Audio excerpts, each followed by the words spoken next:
দীর্ঘদিন ধরে অনিয়ম, জালিয়াতি ও আর্থিক সংকটে জর্জরিত 4 আর্থিক প্রতিষ্ঠানের অবসান প্রক্রিয়ায় নতুন পদক্ষেপ নিয়েছে বাংলাদেশ ব্যাংক। চূড়ান্ত ধাপের অংশ হিসেবে প্রতিষ্ঠানগুলোতে প্রশাসক নিয়োগ দেওয়া হয়েছে। প্রতিষ্ঠানগুলো হলো international leasing and financial services, Aviva finance, FAS finance and investment এবং far east finance and investment.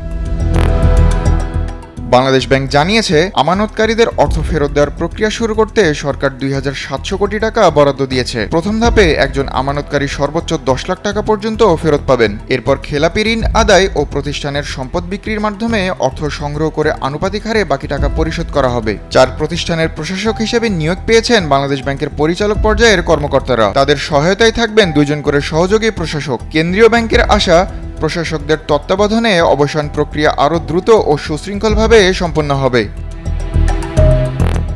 সব মশার বিরুদ্ধে সুরক্ষা দিতে এলো বসুন্ধরা এক্সট্রিম অ্যারোসল, মশার বিরুদ্ধে এক্সট্রিম সুরক্ষা। একই সঙ্গে অবসানের চূড়ান্ত তালিকায় রয়েছে Peoples Leasing and financial Services. তবে আদালত নিযুক্ত পরিচালনা পর্ষদ থাকায় প্রতিষ্ঠানটিতে প্রশাসক নিয়োগের আগে আদালতের নির্দেশনার অপেক্ষায় রয়েছে কেন্দ্রীয় ব্যাংক।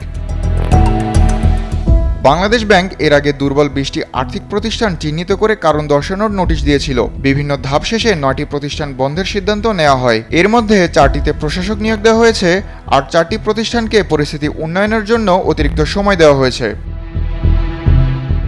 বন্ধের পথে থাকা 5 প্রতিষ্ঠানের মোট আমানত 13,030 কোটি টাকা। এর মধ্যে ব্যক্তি আমানত রয়েছে 3,000 কোটি টাকা। সবচেয়ে বেশি ব্যক্তি আমানত রয়েছে পিপলস লিজিংয়ে, আর ইন্টারন্যাশনাল লিজিং ও আভিভা ফাইন্যান্সেও রয়েছে উল্লেখযোগ্য পরিমাণ আমানত।